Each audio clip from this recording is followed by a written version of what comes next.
Kepada sidang jemaat yang dikasihi Tuhan, sebelum kita masuk dalam ibadah doa dan penyembahan, kembali saya ingin menyapa saudara sekalian. Selamat sore saudara sekalian, Shalom. Sejahtera Tuhan kiranya tetap dilimpahkan kepada kita semua. Mari saudara sekalian kita menyiapkan diri, terutama hati kita, untuk kita datang kepada Tuhan, menyerahkan ibadah ini kepada Tuhan. Kita tundukkan kepala. Bapa yang bertahta dalam kerajaan surga, di dalam nama Tuhan Yesus Kristus Allah sesembahan dan pujaan hati kami satu-satunya, pada sore hari ini Tuhan kami kembali datang kepadamu. Setelah seharian penuh Tuhan sudah menolong, bahkan memberkati dalam kegiatan kami. Apapun kegiatan yang kami lakukan, aktivitas kami, Engkau sudah menyertai. Dan sore hari ini kembali kami datang untuk beribadah kepadamu ya Tuhan. Dan sekarang kami menyerahkan hidup kami ke tangan-Mu. Ampunkan segala kekurangan, kelemahan kami, bahkan dosa dan kejahatan kami, supaya kami layak untuk beribadah kepadamu Tuhan. Terima kasih Tuhan, terima kasih. Demikian pula kami serahkan acara ibadah doa penyembahan ini ke tangan-Mu ya Tuhan. Kiranya Engkau hadir di tengah-tengah ibadah kami, menolong dan memberkati ibadah kami dari awal sampai pada selesainya. Namun demikian, jika ada kuasa kegelapan yang coba mengganggu, merintangi dalam ibadah ini, ya Tuhan kami serahkan ke tangan-Mu, dan kami panggil nama-Mu yang penuh kuasa untuk mengusirkan segala pekerjaan setan itu di dalam nama Tuhan Yesus Kristus, darah Kristus yang berkuasa. Terima kasih Tuhan, terima kasih. Berikan roh puji-pujian untuk kami mengagungkan serta memuliakan nama-Mu dengan sukacita Tuhan. Terima kasih, kami sambut ibadah ini di dalam nama Tuhan Yesus Kristus. Haleluya. Amin. Puji Tuhan. Saudaraku yang dikasihi Tuhan, mari kita akan menyiapkan hati kita, diri kita, untuk kita bersukacita, untuk memuji dan untuk membesarkan nama Tuhan. Dan kita akan melakukan pujian dari buku NR 336, menikmati kasih.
utusanmu Bapa,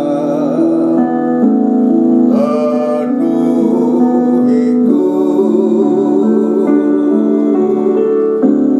Ku rindu selalu diam dalam bait-Mu, menikmati kasih anugerah-Mu.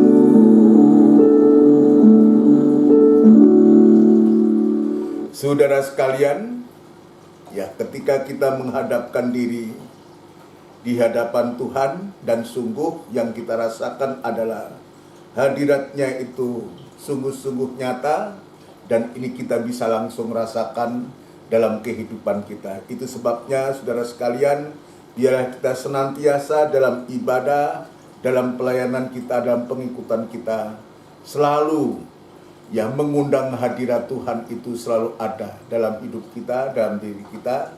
Sehingga kalau demikian saku maka sukacita, kebahagiaan itu pasti kita alami. Mari saudara sekalian, kita akan menyiapkan diri kita untuk kita menyambut renungan firman Allah untuk doa penyembahan ini. Dan kita akan lakukan pujian dari buku NR 337, Jiwaku Haus Akan Kasih-Mu.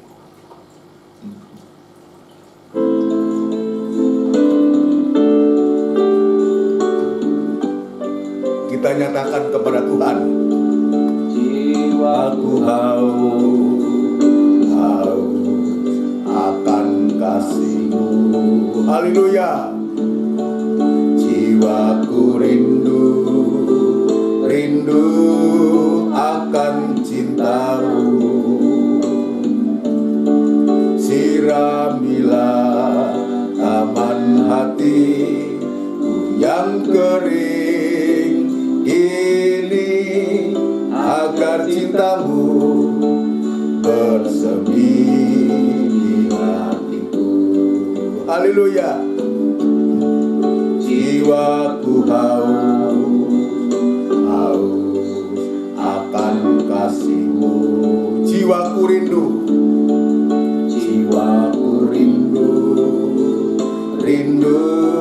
akan cinta-Mu. Siramilah taman hatiku yang kering ini, agar cinta-Mu bersemi di hatiku. Oh Yesus kekasihku, hanyalah Kau. Nama-Mu kan kuukir di hatiku. Seumur hidupku hanya bagi-Mu, Yesus. Ku mau setia selamanya.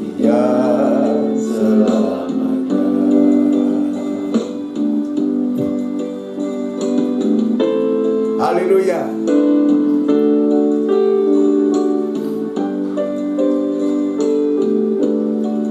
Jiwaku haus akan kasih-Mu.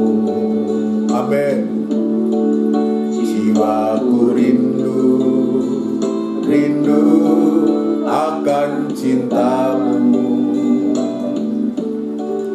Siramilah taman hatiku yang kering ini, agar cinta-Mu bersemi di hatiku. Jiwaku haus akan kasih-Mu. Haleluya. Jiwaku rindu akan cinta-Mu. Siramilah taman hati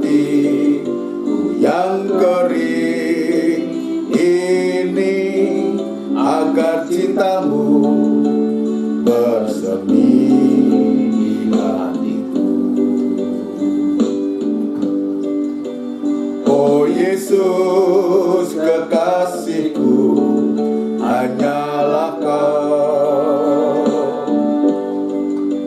Namamu kan kukir di hatiku,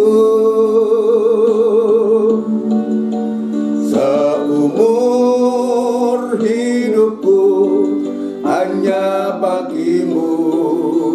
Yesus, ku mau setia, setia selamanya. Ku mau setia, setia selamanya. Bersama kita tundukkan kepala. Kita tundukkan kepala, kita akan berdoa untuk firman Tuhan. Benar Tuhan, kami merasakan bahwa tanpa firman-Mu, tanpa bimbingan-Mu, tanpa asuhan-Mu, kami sungguh-sungguh akan mengalami suatu kehausan, kekeringan, bahkan sungguh kami akan mengalami ketidakpuasan. Tapi sebaliknya Tuhan, jika kami boleh merindukan Engkau, merindukan bimbingan, merindukan arahan daripada Tuhan dan Engkau jua, sekalipun kami mungkin dalam suasana haus dan lapar dan tidak ada kepuasan, maka Engkau Tuhan lewat firman-Mu akan memenuhi kebutuhan kami dan Engkau akan memuaskan kehidupan kami Tuhan. Terima kasih Bapa di surga, terima kasih kami sudah memuji, membesarkan nama-Mu, dan saatnya Tuhan kami akan belajar lagi membaca firman-Mu, mendengarkan firman-Mu. Biarlah Tuhan Engkau tetap berkemurahan kepada kami Tuhan. Engkau membukakan hati kami yang seluas-luasnya untuk supaya sungguh firman-Mu boleh mendapatkan tempat yang terutama di dalam hati kami, mengerjakan hati kami. Terima kasih Tuhan, urapi firman-Mu dan urapi kami sekalian dalam pengurapan yang datangnya dari Engkau sendiri. Terima kasih gereja-gereja lain yang bersamaan beribadah semacam di tempat ini. Engkau juga menolong, memberkati, memakai para hamba-hamba-Mu semua dalam pemberitaan firman-Mu, sehingga nyata Tuhan, firman-Mu sanggup untuk menolong sidang jemaat yang dilayani oleh hamba-hamba-Mu semua Tuhan. Terima kasih, demikian pula hamba tetap berserah diri kepada-Mu. Biar kemurahan dan belas kasihan tetap Tuhan nyatakan kepada hamba untuk mampu menyampaikan firman-Mu dengan benar dan murni, sehingga nyata firman-Mu menyatakan kekurangan kelemahan kami, menyelidik hati kami yang paling dalam, dan kami boleh mengalami penyucian yang dari Engkau dan pembaharuan yang dari firman-Mu akan nyata dalam kehidupan kami sampai sewaktu-waktu Engkau datang yang kedua kali. Engkau memperbaharui kami menjadi sempurna seperti Engkau sempurna adanya Tuhan. Terima kasih Bapa di surga, terima kasih sidang jemaat yang saat ini berada di rumah mereka masing-masing. Kiranya Tuhan menolong dan memberkati, dudukkan sidang jemaat dengan baik untuk memperhatikan firman-Mu. Nyatakan kerinduan Tuhan kepada sidang jemaat-Mu untuk selalu merindukan Engkau Tuhan. Terima kasih Bapa, terima kasih. Kami sambut firman Tuhan di dalam nama Tuhan Yesus Kristus. Haleluya. Amin. Puji Tuhan. Saudaraku yang dikasihi Tuhan, sebelum lanjut dalam pemberitaan firman Allah, kembali saya menyapa kita semua. Shalom. Sejahtera Tuhan kiranya tetap dilimpahkan kepada kita semua. Kita bersyukur, kita berterima kasih. Tidak terasa kita sudah masuk dalam tanggal 2 bulan Desember. Suatu suasana Natal sudah kita mulai rasakan di mana-mana, dan kita juga sedang menggumuli suatu Natal yang kita akan kita laksanakan, baik Natal dalam bentuk persekutuan atau di tempat-tempat lain. Dan Natal kita jika seizin Tuhan nanti kita akan laksanakan tanggal 26 Desember ini. Suatu Natal kita tanggal 26 Desember ini, ya harapan kita bisa secara langsung. Kalau tidak, kita tetap akan seperti semacam ini, siaran tunda. Tapi yang pasti bukan soal siaran tunda atau langsung, yang penting bagaimana makna Natal itu dalam kehidupan kita. Bukan saja karena ini hari, ya karena bulan Desember lalu kita rame-rame. Tiap kali bulan Desember kita rame-rame, atau baru kita bergerak, baru kita bersemangat untuk kita merayakan Natal. Bukan demikian. Tapi sesungguhnya Natal itu bisa kita rayakan setiap saat, setiap waktu dalam kehidupan kita. Memang secara umum, pada umumnya gereja merayakan Natal itu bulan Desember, khususnya tanggal 25. Ya, semua gereja-gereja di Indonesia bahkan di seluruh dunia akan merayakan perayaan itu. Tapi sesungguhnya yang benar adalah Natal itu harus kita bisa rasakan setiap waktu, setiap saat. Ya, Yesus itu lahir dalam hati kita, Yesus itu ada dalam hati kita. Lah, itulah Natal, saudara. Itulah Natal. Ya, itulah Natal yang sesungguhnya jika Yesus itu selalu ada di dalam hati kita, lahir dalam hati kita. Ya, dan sungguh luar biasa kalau demikian ya nama Tuhan dipermuliakan dan kita senantiasa ada sukacita, ada bahagia dalam suasana Natal ini.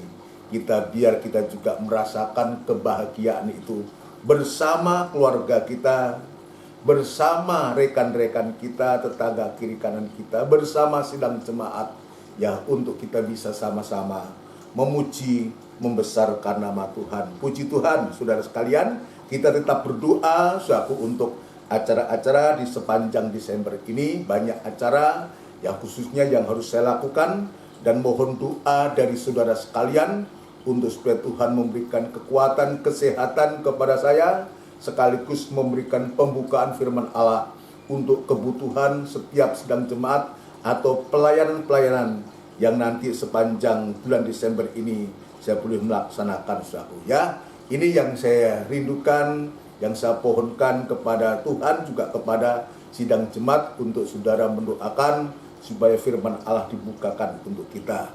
Kita masih, ya, saya sungguh luar biasa di hari-hari ini kita sedang memeriksa tentang Lukas pasal yang ke-6, ayat yang ke-17 sampai ayat yang ke-19, yaitu bagaimana roh itu diasuh oleh Tuhan. Ya, roh itu diasuh oleh Tuhan. Ini penting buat saya, buat kita semua. Apa artinya semuanya ada, tetapi kalau roh kita tidak diasuh oleh Tuhan, jiwa kita tidak diasuh oleh Tuhan, tubuh kita tidak diasuh oleh Tuhan, maka akan menjadi sia-sia apa yang kita peroleh, kita hasilkan tanpa tubuh, jiwa, dan roh kita diasuh oleh Tuhan. Tetapi sebaliknya, jika tubuh, jiwa, dan roh kita diasuh oleh Tuhan, dalam bimbingan Tuhan dan penyertaannya, maka apapun mungkin saja kita dalam kekurangan Tuhan izinkan kita dalam masalah dan persoalan, maka Tuhan itu, penyertaan Tuhan itu, dan Tuhan itu tidak akan pernah membiarkan kita. Tuhan pasti memberikan pertolongan yang ajaib. Puji Tuhan. Mari kita akan tetap periksa, ya, tentang tanah yang rata. Ya, dalam ayat 17 dia katakan, lalu ia turun dengan mereka dan berhenti pada suatu tempat yang rata. Tempat yang rata. Kita sudah memeriksa tempat yang rata yang kita periksa di hari-hari kemarin. Suatu tempat yang rata ini juga digambarkan bagaikan padang rumput, hamparan rumput, di mana domba-domba di sana boleh menikmati padang rumput itu. Itulah pemeliharaan bagi domba-domba. Rumput ini juga bicara tentang firman Tuhan, bagaimana pemeliharaan Tuhan itu oleh Gembala Agung, pemelihara jiwa itu, untuk memelihara kehidupan kita. Tetapi untuk kali ini saya ingin menunjukkan, ya, ada semakin ayat firman Tuhan itu semakin dibaca, semakin kita dibawa oleh Tuhan untuk kita lebih mengerti dan lebih mengerti. Semakin dibaca, semakin Tuhan itu memberikan suatu pengertian yang baru. Tanah datar ini, yang menjadi sasaran Tuhan, yang menjadi tujuan Tuhan, sebab di tanah datar itu berkumpul orang yang begitu banyak, baik itu dari kalangan murid maupun orang-orang lain. Dia datang adanya satu kebutuhan dan mereka datang oleh karena sakit penyakit, masalah persoalan, bahkan ada orang-orang yang dirasuk oleh roh jahat. Tetapi di tanah datar itu juga Tuhan menunjukkan karyanya. Ya, Tuhan hadir dan kemuliaannya. Untuk apa? Untuk menolong, untuk memberikan kesembuhan bagi orang-orang yang banyak itu di tanah yang datar itu. Sekarang saya akan tunjukkan tanah datar ini, saudaraku, berhadapan dengan bukit. Mungkin kita bertanya, apa maksudnya ini? Lalu saya diingatkan, saudaraku, dalam bagian yang kedua, ya, saat jiwa itu diasuh oleh Tuhan, dalam ayat yang ke-12, ya. Jadi ayat 17 dikatakan lalu ia turun. Kata ia turun, ini turun dari mana, saudaraku? Kita teringat ketika Tuhan itu naik ke atas bukit dan dia berdoa semalam-malam.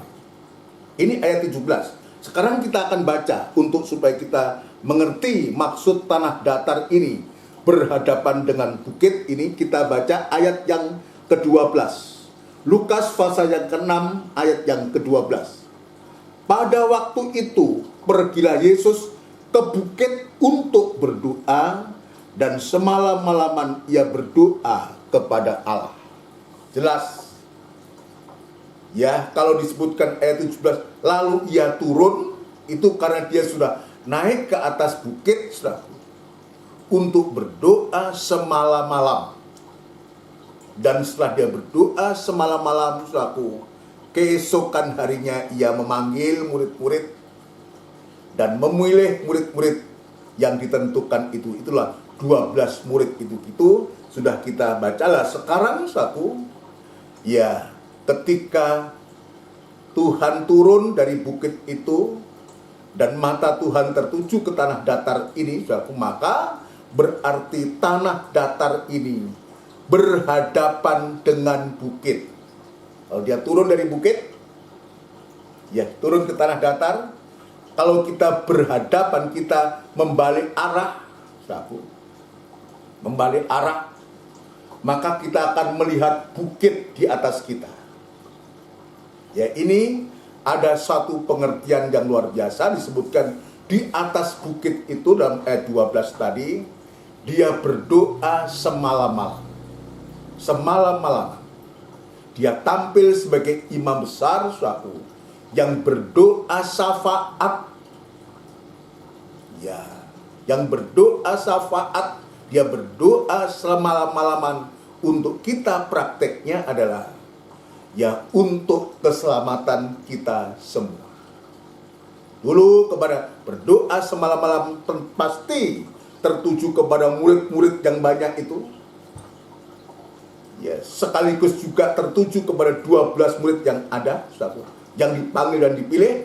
Dan sekarang dia berdoa syafaat sebagai imam besar itu untuk berdoa untuk keselamatan kita di hari-hari ini. Tapi bukit di sini, saudaraku, juga menunjuk kepada atau gambar dari bukit Golgota. Jadi tanah datar berhadapan dengan bukit. Tanah datar itu adalah kehidupan yang mempunyai hati nurani yang baik, saudara sekalian. Ya, hati nurani yang baik, kehidupan yang punya hati nurani yang baik itu selalu dia mengingat bukit itu, di mana Yesus berdoa semalam-malaman, tapi di mana bukit itu juga menunjuk bukit Golgota. Selalu kembali kepada bukit Golgota, berbicara tentang kasihnya Tuhan atau korbannya Kristus. Ya, kalau saya sedikit menyimpulkan ini, tanah datar berhadapan dengan bukit ini ada kehidupan yang mempunyai hati nurani yang baik, maka selalu dia ingat dan kembali dan melihat selalu ya bukit itu di mana Yesus itu tergantung di kayu salib. Yesus naik ke bukit Golgota, saudara. Ya, bukit ini Golgota. Ya, dia naik ke bukit Golgota itu adalah untuk mengerjakan keselamatan dunia ini. Untuk menunjukkan kasih-Nya Allah akan dunia ini. Dalam Injil Yohanes pasal yang ketiga 16, ya, karena begitu Allah cinta dunia hingga diberikannya anaknya yang tunggal. Jadi bukit Golgota ini adalah wujud kasih-Nya Allah atas umat manusia. Puji Tuhan. Ya, wujud kasih-Nya Allah atas umat manusia. Itu sebabnya, saudaraku, di sini kita dibawa oleh Tuhan ya untuk supaya kehidupan kita yang mempunyai hati nurani yang baik, yang jujur, saudaraku, yang sudah dikerjakan oleh Tuhan ini, hati kita ini, ya, oleh baptisan air, oleh pembaharuan di air dan firman ini, saudaraku, maka sungguh-sungguh kita selalu melihat dan mengingat kasih-Nya Allah. Ya, untuk melihat dan selalu mengingat kasih-Nya Allah yang sudah dinyatakan kepada umat manusia. Kepada kita, kepada kita, ya, kepada kita, bagi kehidupan kita yang sudah punya hati nurani yang baik, yang kita selalu melihat, ya, korbannya Kristus itu ya adalah kasih-Nya Allah itu, maka pasti akan mendorong kita, ya, mendorong kita atau prakteknya, ya, kasih Allah yang sempurna yang ada dalam kehidupan kita itu, prakteknya untuk sekarang ini adalah kita bisa menyembah Tuhan. Ya, jadi praktek kasih yang sempurna yang ada pada kita, yang kita sudah terima ini, maka kasih itu atau kurban Kristus itu, Golgota itu, satu, akan mendorong kita untuk bisa menyembah Tuhan. Untuk bisa menyembah Tuhan. Menyembah Tuhan itu, yang didasarkan atas kasih-Nya Allah ini, sama dengan kita menjamah Tuhan. Ya, menyentuh Tuhan, menyentuh hatinya Tuhan. Perhatikan baik. Ya, kita bergaul erat dengan Tuhan, dekat dengan Tuhan, bahkan kita menyentuh, menjamah. Ya, seperti orang banyak datang di tanah datar ini, dia berusaha mendengar, tapi mereka juga berusaha untuk menjamah Tuhan. Sebab mereka tahu ada sesuatu yang dahsyat yang keluar dari dirinya Tuhan itu. Ada kuasa yang keluar daripada Tuhan itu. Untuk apa? Kuasa yang dahsyat ini, saudara, menjamah Tuhan untuk supaya umat yang banyak, sidang jemaat kehidupan kita juga mengalami jamahan Tuhan. Ini luar biasa yang Tuhan tunjukkan ini. Ya, puji Tuhan. Nah, sekarang kita lihat. Contoh kemarin yang kita periksa, ya, perempuan Kanaan itu sekalipun Tuhan jelas mengatakan, aku diutus hanya untuk domba-domba yang terhilang dari Israel. Bahkan Tuhan sempat merendahkan orang Kanaan ini. Tidak patut diambil roti, ya, dan dilemparkannya kepada anjing. Dia disamakan seperti anjing. Memang kadangkala kita harus diperhadapkan dengan semacam itu untuk kita mendapatkan pertolongan Tuhan. Maksudnya apa? Kalau Tuhan merendahkan kita, maksudnya untuk supaya kita tidak menyombongkan diri, tidak meninggikan diri, tapi sungguh luar biasa kita mendapatkan pelajaran dari perempuan Kanaan ini, sekalipun dia disinggung begitu dalam dan dalam, saudara. Puji Tuhan, perempuan Kanaan ini tidak menjadi marah dan tidak tersinggung. Coba bandingkan dengan kita. Kita sedikit mendengarkan firman yang keras saja, menyentuh kita sudah marah, kita sudah tersinggung. Kita mengatakan terlalu pendeta itu, gembala itu sengaja menyinggung saya, mengorek saya. Bukan begitu. Jangan kita salah paham terhadap hamba Tuhan, terhadap gembala. Ya, saya tidak ingin berniat untuk semacam itu. Itu sebabnya ketika saya mau melayani selalu saya mengatakan, Tuhan kosongkan hatiku dan isi kehendak-Mu. Untuk supaya apa? Untuk supaya leluasa untuk bisa menyampaikan firman Tuhan. Perempuan Kanaan, saudaraku, dia tidak menjadi marah dan tersinggung, tapi dia tetap berusaha. Tolonglah aku. Sebab apa? Seperti orang yang banyak dia menjamah Tuhan. Sebab mereka tahu bahwa dalam Tuhan itu ada kuasa yang dahsyat untuk bisa menjamah mereka kembali, menyembuhkan mereka kembali. Dan sama halnya juga perempuan Kanaan ini.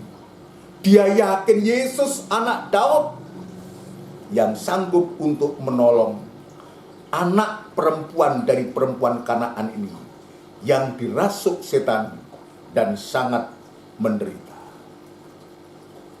Apa yang dilakukan oleh perempuan Kanaan ini, sekalipun dia direndahkan dan sungguh-sungguh bagikan diabaikan saat itu, saudara, ya, disinggung perasaannya.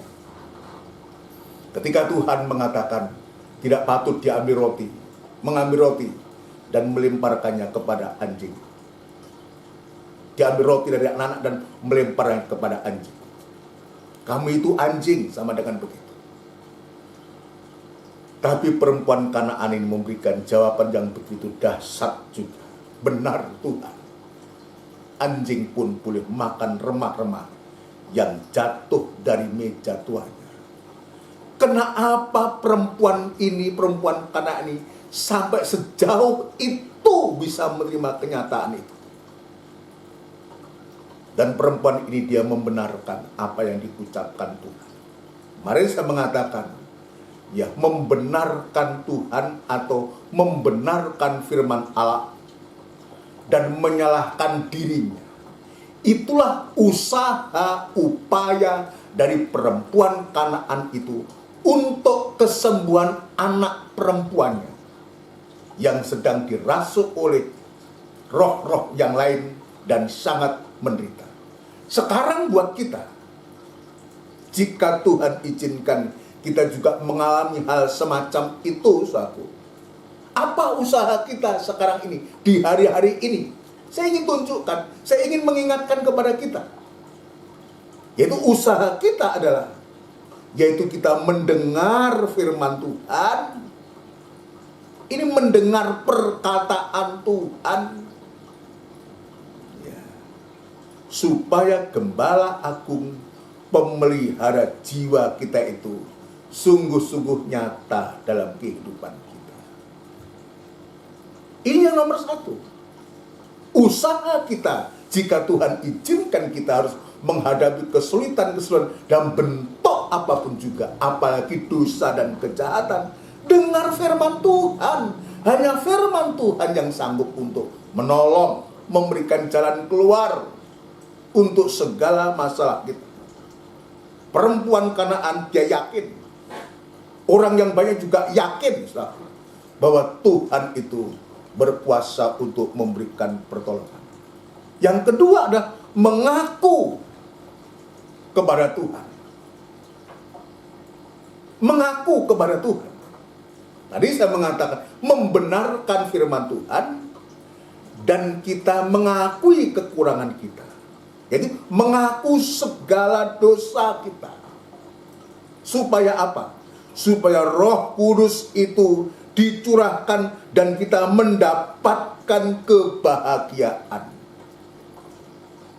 Ya, mengaku supaya Roh Kudus itu dicurahkan dan kita mendapatkan jawaban dari segala masalah yang sedang kita hadapi di hari-hari ini. Ini penting. Firman yang kita dengar, Roh Kudus itu yang dicurahkan untuk menyelesaikan masalah kita. Dan yang ketiga sekarang ini, saudara, yaitu usaha tertinggi yang terakhir. Ya, yaitu kita tanah datar itu harus berhadapan dengan bukit. Kembali kita mengingat korbannya Kristus. Mengingat kasih mula-mula. Mengingat Golgota. Prakteknya adalah sekarang, ya, prakteknya adalah kita menyembah Tuhan. Kita menyembah Tuhan itu sama dengan kita menampung kasih-Nya Allah yang bersumber dari bukit Golgota itu. Yang bersumber dari korbannya Kristus. Ya, puji Tuhan. Selalu ingat bukit Golgota, kasih-Nya Allah, korbannya Kristus. Nah, itu akan membawa kepada kita untuk kita bisa menyembah kepada Tuhan. Selalu menyembah, menjamah, menyembah kepada Tuhan itu, saudaraku, perhatikan baik. Jadi kalau kita sudah tidak ada jalan keluar, nanti kita akan kembali. Bagaimana perempuan yang meleleh darah 12 tahun itu. Sudah usaha upaya kita sudah mengalami jalan buntu, sudah. Usaha kita yang terakhir adalah kita bisa menyembah kepada Tuhan. Hanya itu yang kita bisa lakukan. Mungkin kita tidak mampu lagi untuk menceritakan masalah persoalan kita. Di saat penyembahan itu katakan, Tuhan tolong saya. Sikap perempuan Kanaan ini luar biasa. Tuhan tolonglah saya. Tolonglah anakku. Nah, dalam doa penyembahan kita juga demikian. Membawa kehidupan kita. Kalau kita bisa menyembah kepada Tuhan, dan ini merupakan usaha kita untuk bisa menjamah Tuhan.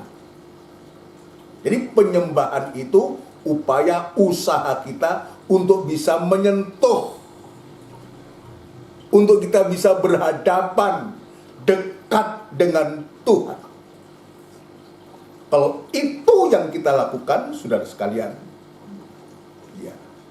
Kalau itu yang kita lakukan, maka kita kembali akan dijamah oleh Tuhan.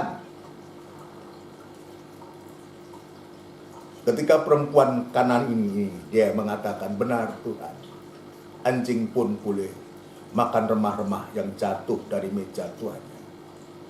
Apa respon Tuhan? Hei ibu, besarlah imanmu. Jadilah apa yang engkau kehendaki. Dan anak itu seketika itu menjadi sembuh. Setan, roh setannya pergi. Ya, dan dia mengalami suatu pemulihan yang begitu dahsyat. Artinya apa? Kalau kita menyembah Tuhan, sama dengan kita menjamah Tuhan, menyentuh dekat dengan Tuhan. Maka Tuhan juga menjamah kehidupan kita. Kita mengulurkan tangan kepada Tuhan. Dan Tuhan mengulurkan tangannya untuk kita. Ketika Petrus dia hampir tenggelam. Apa yang dilakukan Petrus? dia sudah tidak mampu lagi minta tolong kepada teman-temannya atau mengambil alat yang lain. Petrus hanya bisa mengatakan, tolonglah aku Tuhan. Artinya dia rasa tidak mampu. Dia mengangkat tangan, rasa tidak mampu. Mengulurkan tangan. Ya. Kalau kita mengulurkan tangan, itu juga sama dengan menjamak, menyembah kepada Tuhan, mengulurkan tangan bahwa kita tidak mampu untuk menghadapi masalah dan persoalan itu. Ketika kita melakukan itu, saudara sekalian, maka Tuhan akan mengulurkan tangannya. Ketika kita mengangkat tangan kita, rasa tidak mampu dan rasa tidak berdaya, maka Tuhan pun juga menjamah, Tuhan juga mengulurkan tangannya untuk bisa menolong Petrus, untuk bisa menolong kehidupan yang mau menyembah, mau menjamah Tuhan, mau mengulurkan kepada Tuhan tangan kita, dan tangan Tuhan juga akan diulurkan untuk menolong kita. Itu sebabnya, saudara sekalian, ya, dalam ibadah doa penyembahan ini, saudaraku, Tuhan kembali mengingatkan kita, ya, betapa pentingnya doa dan penyembahan itu kepada Tuhan. Ya, doa penyembahan kita itu dinanti oleh Tuhan, khususnya bagi kehidupan yang dalam masalah dan persoalan. Jangan malah kita tidak menyembah kepada Tuhan. Ya, jangan itu. Kita tidak akan pernah mengalami pertolongan Tuhan. Tapi sebaliknya, bagaimana orang banyak itu berusaha menjamah, bagaimana perempuan Kanaan berusaha dengan usahanya begitu luar biasa untuk bisa menyembah Tuhan. Jadi doa penyembahan ini penting buat kita. Luangkan waktu, berikan waktu untuk kita bisa menyembah kepada Tuhan, membangun, menjalin suatu hubungan yang baik dengan Tuhan, supaya kita bisa menampung kasih-Nya Allah itu. Itu bagaikan kita dihadapkan dengan bukit tanah datar itu, dihadapkan dengan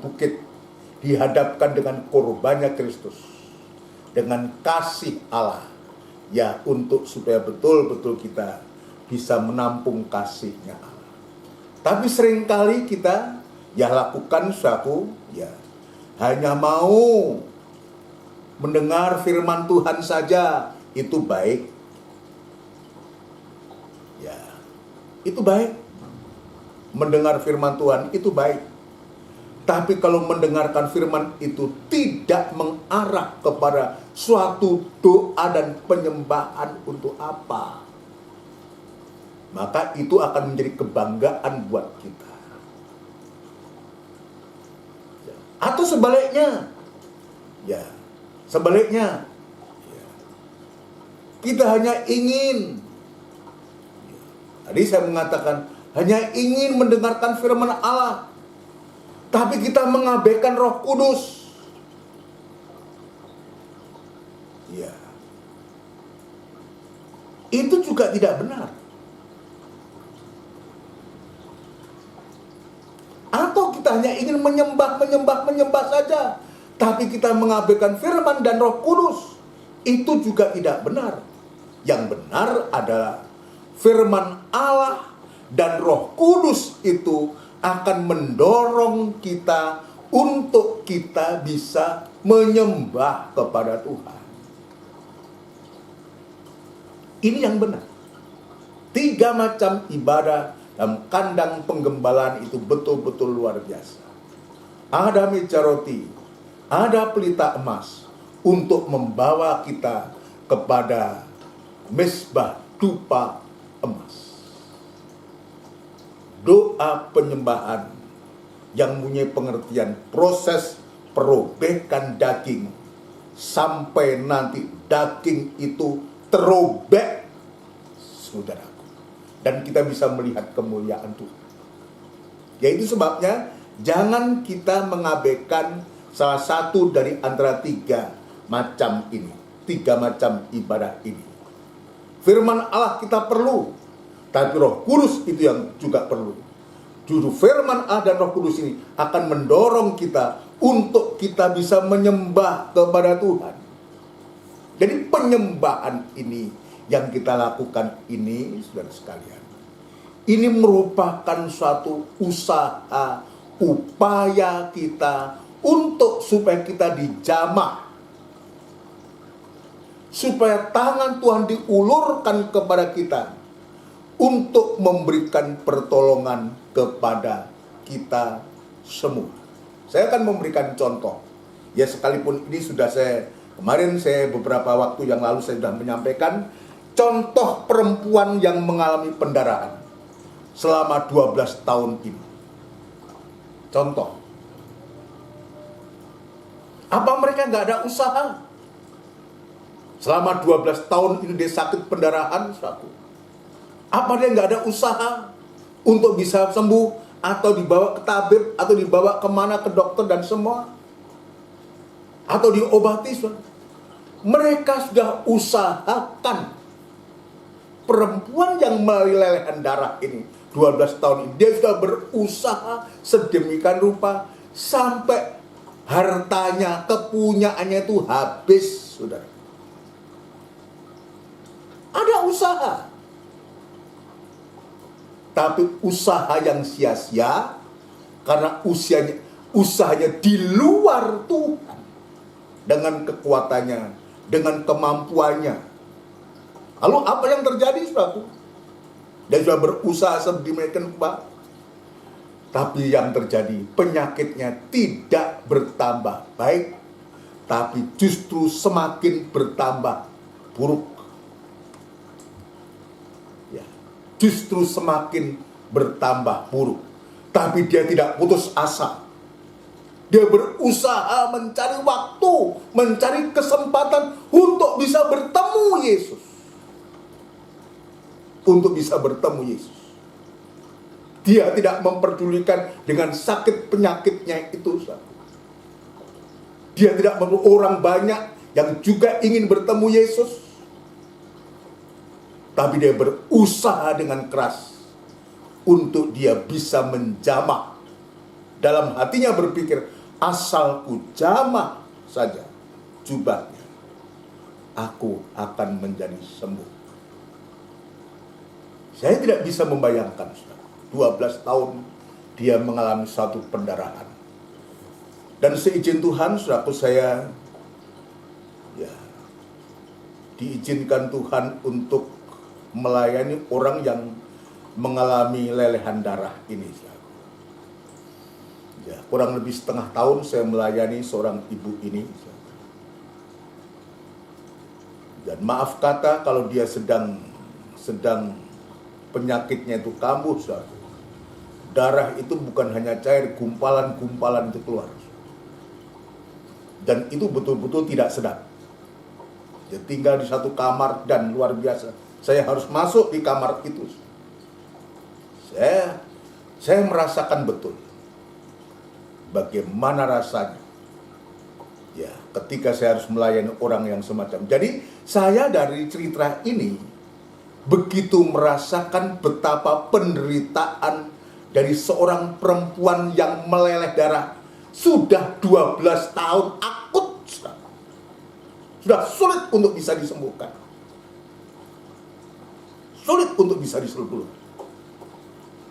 Tapi justru Tuhan menunggu. Upaya dari perempuan ini begitu luar biasa. Ya, tabib-tabib, mungkin juga dukun-dukun, semua obat-obat sudah tapi tidak mengalami satu pertolongan Tuhan. Maka upaya yang terakhir dari perempuan ini hanya satu. Dia berusaha untuk menjamah jubah daripada Tuhan.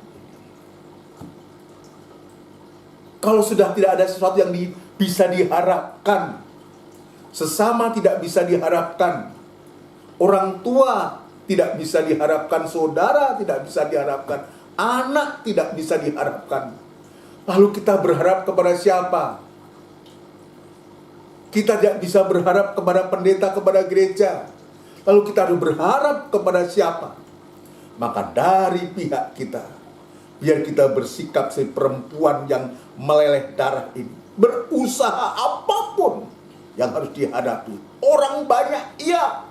Dia terjang untuk bagaimana dengan keyakinannya bisa menjamah jubahnya Tuhan, supaya dia mengalami kesembuhan. Coba kita akan membaca dalam Injil Markus pasal yang kelima.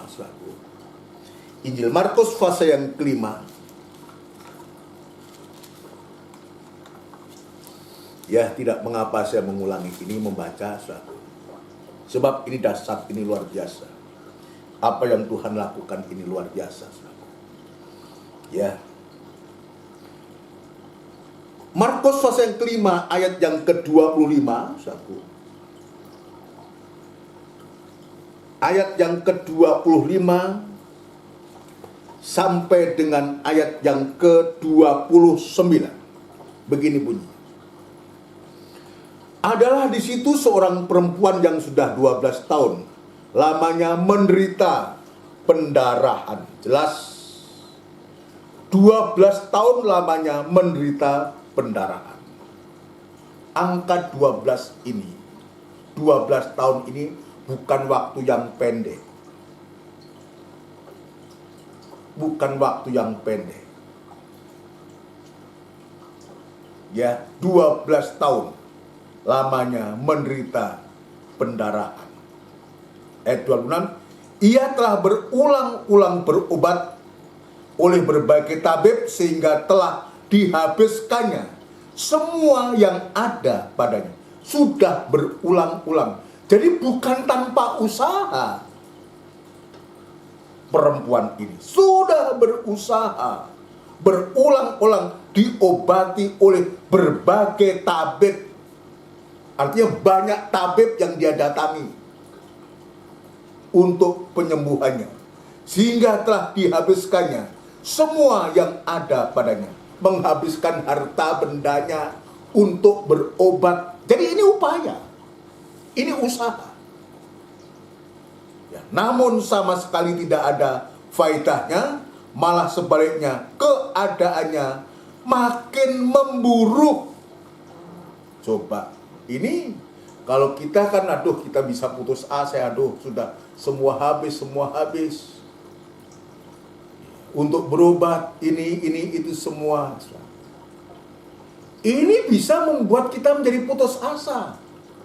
Bagi keluarganya, bagi si penderita itu sendiri, ini jelas tidak mendatangkan, tidak ada faedahnya, malah sebaliknya keadaannya makin memburuk.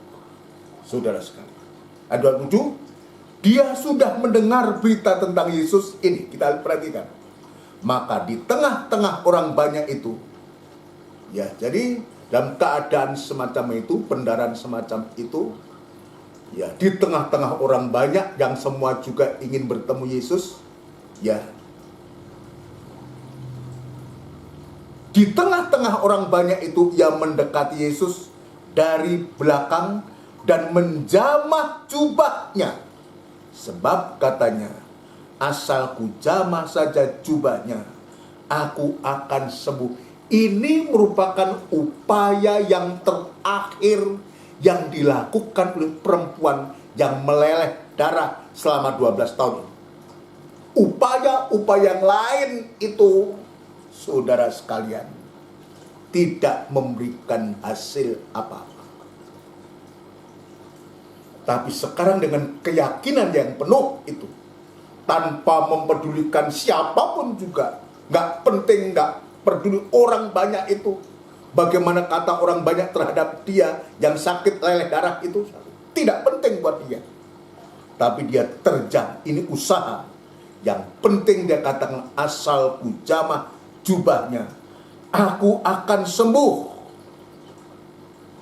Ya, aku akan sembuh. Ya, ayat 29, seketika itu juga berhentilah pendarahannya dan ia merasa bahwa badannya sudah sembuh dari penyakitnya. Saudara sekalian, ketika dia menjamah jubahnya Yesus dengan hati yang yakin, dengan hati yang percaya, betul-betulnya betul-betul sakit penyakit yang begitu lama itu, yang sudah menahun itu, bisa sembuh seketika. Sebab dia meyakini, seperti orang banyak tadi meyakini, dan diri Yesus itu ada kuasa yang besar, kuasa pertolongan, kuasa kesembuhan. Ini yang Tuhan nantikan. Padahal sudah banyak usaha yang dilakukan, tapi upaya usaha yang terakhir, yang dia mengatakan asal ku jamah jubahnya aku akan sembuh, dan betul-betul perempuan itu mengalami pemulihan, kesembuhan secara total. Tadi saya mengatakan itu sebabnya, saudara sekalian, betapa pentingnya doa dan penyembahan ini kepada Tuhan. Kalau perlu, ya disertakan dengan puasa. Doa dan penyembahan ini kepada Tuhan. Sikap penyembahan itu harus benar di hadapan Tuhan. Ya. Jadi sikap dan penyembahan kita itu harus benar di hadapan Tuhan. Bagaimana penyembahan dengan sikap yang benar itu kayak apa? Bagaimana? Yaitu berserah dan berharap sepenuhnya. Ya.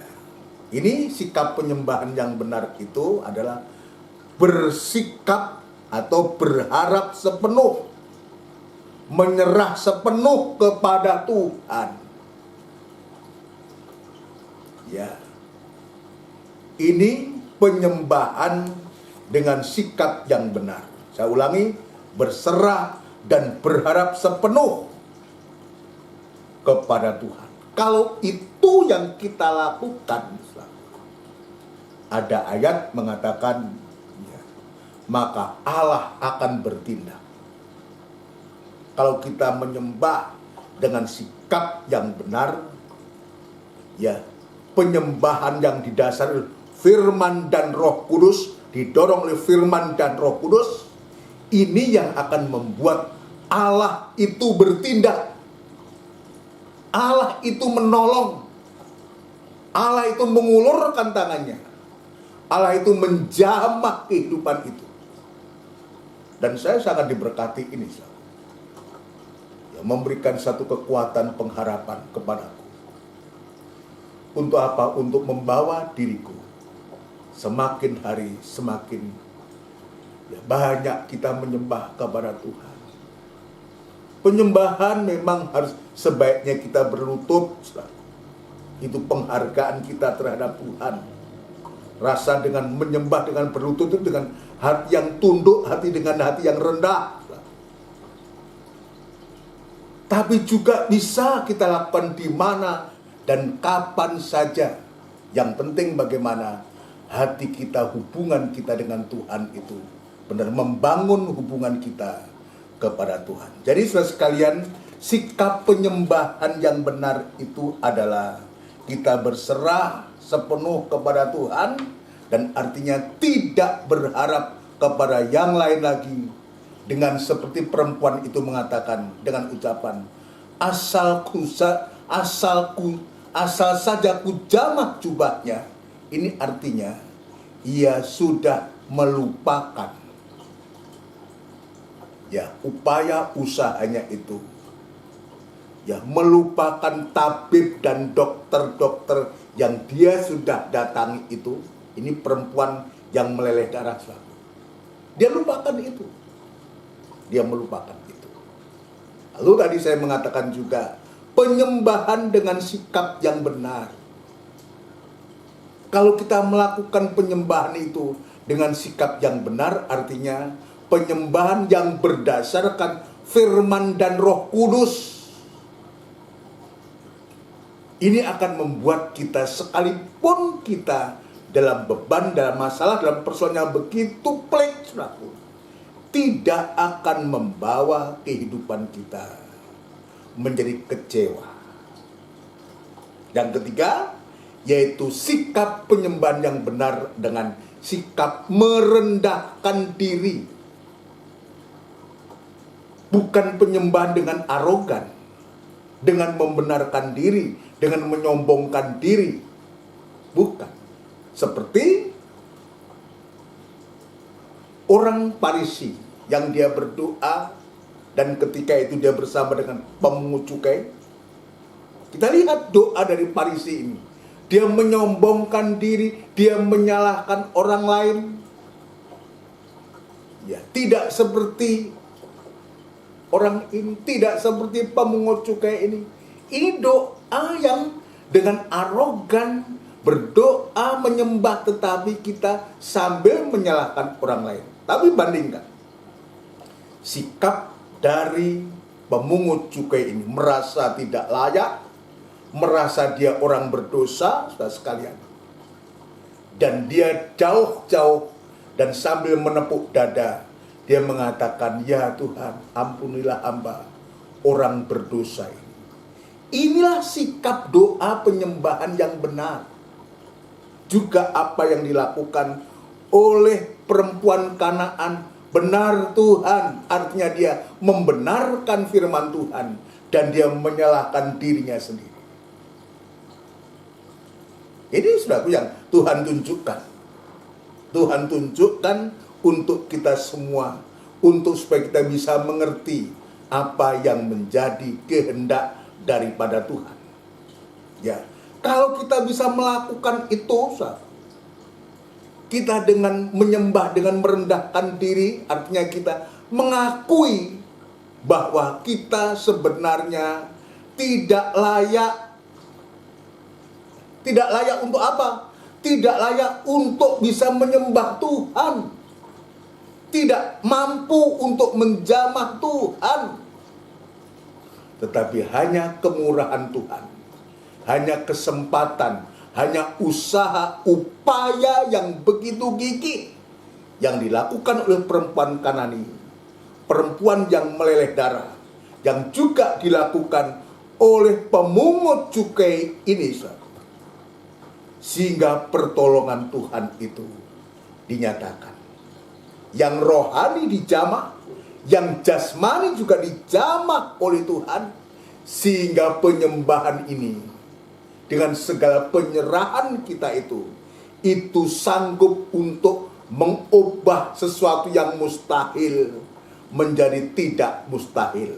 Yang sudah mustahil seperti perempuan yang sudah terlalu banyak tabib-tabib yang dia datangi, obat-obat yang digunakan, tapi tidak kunjung sembuh.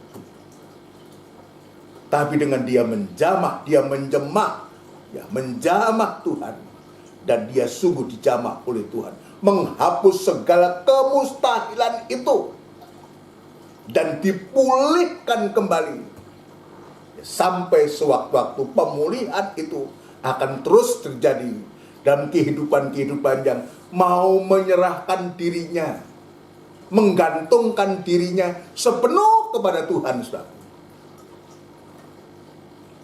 Maka akan mengalami satu keobahan, mujizat-mujizat pertolongan Tuhan, sampai yang terakhir kehidupan kita bisa menjadi serupa dengan gambarnya Allah.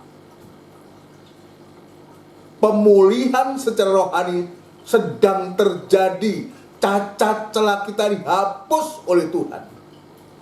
Sampai tadi saya mengatakan, sampai kita mulia seperti mulia adanya. Jadi inilah usaha yang dilihat oleh Tuhan, yang ingin Tuhan lihat dari kehidupan kita. Mulai dari kita terlebih dahulu. Hati kita harus baik atau harus rata. Jangan ada lekak-lekuk. Jangan ada ketidakjujuran. Jangan ada ketidakbenaran. Jangan ada kejahatan. Kemudian berusaha untuk makan firman Tuhan, mendengarkan firman Tuhan. Lalu juga ada usaha untuk menyelesaikan dosa. Sampai kita berusaha bisa menyembah Tuhan. Jika kita dapat menyembah kepada Tuhan, maka kita akan sungguh-sungguh akan mengalami pertolongan dan pemulihan dari Tuhan.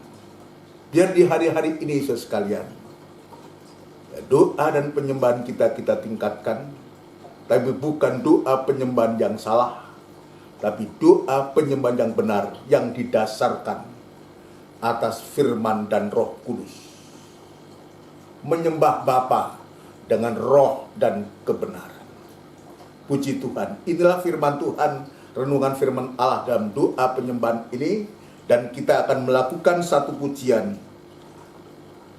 Satu pujian, saudaraku, yang dalam NR tidak ada maupun pesalu, Rohmu yang hidup.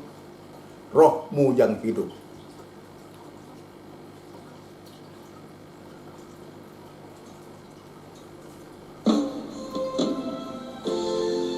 Rohmu yang hidup.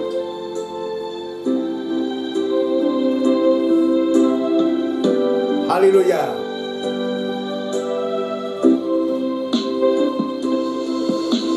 Rohmu yang hidup penuhiku, mengalir dalamku.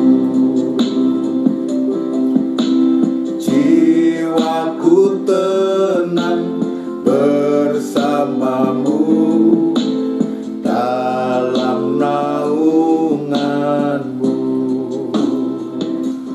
Buka hati untuk menjamahmu, berserah penuh di hadiratmu. Kau ambil alih seluruh hidupku di altarmu, menyembahmu. Haleluya.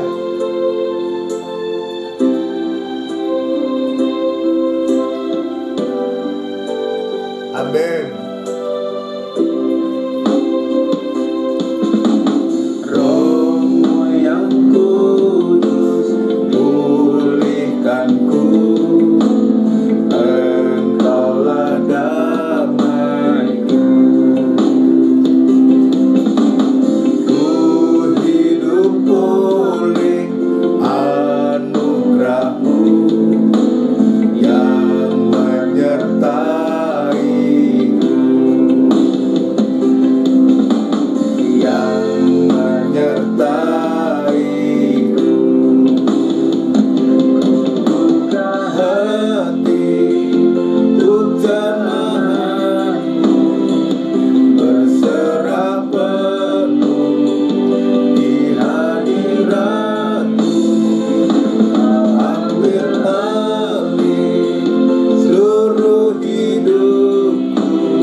Bersama kita tundukkan kepala dan kita akan berdoa.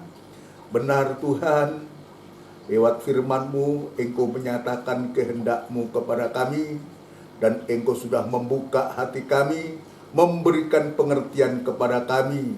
Betapa sungguh Tuhan di hari-hari ini, biarlah kesempatan usaha kami untuk bisa menyembah Engkau senantiasa, bisa menjamah Engkau, mengulurkan tangan kami kepadamu, sehingga Engkau menjamah, mengulurkan tangan-Mu untuk menolong kehidupan kami, apapun kehidupan kami. Biarlah Tuhan kami belajar untuk menyembah dengan Engkau Tuhan, menyembah kepadamu dengan benar Tuhan, dengan menyerahkan diri sepenuh kepadamu, menyembah dengan sikap yang benar, menyembah dengan merendahkan diri di hadapan Engkau. Terima kasih Tuhan, terima kasih untuk lawatanmu, untuk asuhanmu pada sore malam hari ini. Terima kasih Tuhan, biarlah berkat-Mu yang melimpah ini tetap ada di dalam hati kami, dan menjadi berkat dan memberkati orang lain, dan nama Engkau yang dipermuliakan Tuhan. Terima kasih Bapa, terima kasih di dalam nama Tuhan Yesus Kristus. Kami alaskan doa dan sembahyang kami. Haleluya. Amin. Puji Tuhan, saudara sekalian yang dikasihi Tuhan. Demikian doa, ibadah doa penyembahan kita pada sore malam hari ini. Tuhan sudah memberkati kita semua. Mohon perhatiannya kepada seluruh sidang jemaat semua untuk jadwal ibadah kita dalam sepekan ini. Nanti kita akan kembali pada hari Minggu. Itu merupakan ibadah raya yang disertai dengan perjamuan suci minggu pertama di bulan Desember. Dan saya juga menyampaikan kepada kita semua berdoa ya untuk supaya Tuhan memberikan firman Allah khususnya untuk berita tentang Natal ini. Ya, masih minggu-minggu ini saya masih akan melanjutkan pelajaran kita ini, saudaraku. Nanti pada saatnya saya akan menyampaikan berita Natal sampai tutup dan buka tahun, dan kita akan mulai lagi. Ya, kita mempelajari ini lagi setelah tahun baru. Kita bawa dalam doa supaya Tuhan membukakan firman Allah, kegiatan-kegiatan yang oleh kemurahan Tuhan, Tuhan percayakan untuk bisa melayani. Biar Tuhan menolong ya, dan berdoa supaya Tuhan memberikan kekuatan kepada saya sebagai hamba Tuhan, sebagai gembala, untuk supaya bisa menggembalakan sidang jemaat Tuhan dengan baik, dan acara-acara ibadah biar Tuhan memberkati semua. Ya, ini yang bisa saya sampaikan. Nanti kita berdoa untuk sidang jemaat semua. Juga ada saudara kita yang perlu didoakan ya, yang selalu kita doakan dan kita bawa dalam doa, orang-orang tua dari sidang jemaat kita semua, supaya Tuhan di masa tua diberikan hati yang bahagia, hati yang berkobar-kobar. Dan kita tetap berdoa untuk pemulihan Pak Budiono, saudara Edo juga ya, Tuhan jamah, Edwin juga, pemulihan Mas Hendrik ya setelah operasi katarak ya, juga persiapan operasi untuk Tante Ani Warau dan yang lain-lain. Tuhan yang akan juga menolong. Mari kita tundukkan kepala untuk kita mengakhiri ibadah kita sore hari ini. Tidak putus-putusnya kami mengucapkan syukur dan terima kasih kepadamu ya Tuhan. Kiranya Engkau sudah memberkati kami, dan biarlah berkat-Mu tetap di dalam hati kami dan menjadi iman, dan kami boleh praktekkan dalam kehidupan kami sehari-hari, baik dalam ibadah maupun dan pelayanan kami kepada Engkau, untuk senantiasa mengulurkan tangan kami menjamah Engkau lewat penyembahan yang Engkau sudah ajarkan kepada kami Tuhan, membawa kehidupan kami untuk lebih dekat lagi kepadamu. Terima kasih Tuhan, terima kasih. Kami berdoa Tuhan untuk ibadah-ibadah yang Tuhan sudah sediakan, baik ibadah rutin maupun perayaan-perayaan Natal di bulan Desember ini. Kami serahkan ke tangan-Mu, biar Tuhan memberikan berkat-Mu, memberikan firman Allah untuk kehidupan kami semua. Dan kami yakin dan percaya jika firman-Mu Engkau berikan, maka yang lain pun Engkau juga akan membuka jalan Tuhan. Pembukaan firman-Mu akan membuka jalan-jalan yang lain yang mungkin sedang tertutup, dan Tuhan akan buka dan memberkati kami semua. Tetap memberikan kesehatan dan kekuatan hati yang berkobar-kobar kepada kami semua, khususnya orang-orang tua kami. Dalam kelemahan tubuhnya, biar Tuhan memberikan semangat yang baru Tuhan. Terima kasih Tuhan, berdoa untuk nama-nama yang sudah kami sebutkan tadi dalam pemulihan di rumah, dalam rencana operasi. Ya Tuhan, kami serahkan ke tangan-Mu, biar uluran tangan kasih-Mu seperti Engkau mengulurkan menjamah orang banyak yang sakit, juga mengulurkan tangan kasih-Mu menolong juga perempuan yang meleleh darah dan perempuan Kanani Tuhan dengan pertolongan yang ajaib. Maka Engkau juga akan melakukan kepada jemaat-Mu semua Tuhan. Terima kasih segala pekerjaan setan yang coba mengganggu, merintangi sidang jemaat-Mu untuk kesehatan dan untuk masalah persoalan yang sedang dihadapi oleh sidang jemaat-Mu. Tuhan, kami serahkan ke tangan-Mu dan kami panggil nama yang penuh kuasa untuk mengusirkan segala pekerjaan setan dan bentuk apapun di dalam nama Tuhan Yesus Kristus, darah Kristus yang berkuasa. Sekarang berkatilah Tuhan sidang jemaat-Mu, nikah, rumah tangga, usaha, pekerjaan, terutama ibadah dan pelayanan sidang jemaat-Mu. Semua masalah-masalah yang sedang dihadapi oleh sidang jemaat-Mu, biar Tuhan juga memberikan pertolongan yang ajaib. Bangsa dan negara kami, Republik Indonesia yang kami cintai, ya Tuhan, kami selalu bawa di dalam doa Bapak Presiden, Wakil Presiden, juga jajaran menteri, pejabat tinggi negara di pusat, di daerah, TNI, boleh membau Tuhan, untuk bisa mengatasi segala masalah yang sedang dihadapi bangsa kami Tuhan. Terima kasih Tuhan, terima kasih memberikan kerendahan hati kepada para pemimpin-pemimpin kami. Hikmat marifat yang dari surga sertakan Tuhan, sehingga kebijakan-kebijakan yang diambil oleh pemerintahan ini boleh bermanfaat untuk seluruh rakyat Indonesia. Terima kasih, damai sejahtera-Mu ada, turunkan di tengah-tengah bangsa kami. Jauhkan dari pertempuran, pertengkaran, peperangan, dan damai sejahtera-Mu nyata dalam bangsa kami, sehingga kami juga anak-anak-Mu boleh leluasa beribadah kepada-Mu. Sebentar kami akan berpisah, akan beristirahat malam. Kiranya Tuhan menolong kami semua. Saudaraku yang kekasih, biarlah rahmat anugerah cinta yang besar yang datangnya dari Allah Bapa, Sang Putra dan Roh Kudus yang sepenuhnya di dalam nama Tuhan Yesus Kristus. Haleluya. Amin. Puji Tuhan, saudara sekalian. Ya, selamat malam. Tuhan memberkati kita. Salam sehat buat kita semua. Amin.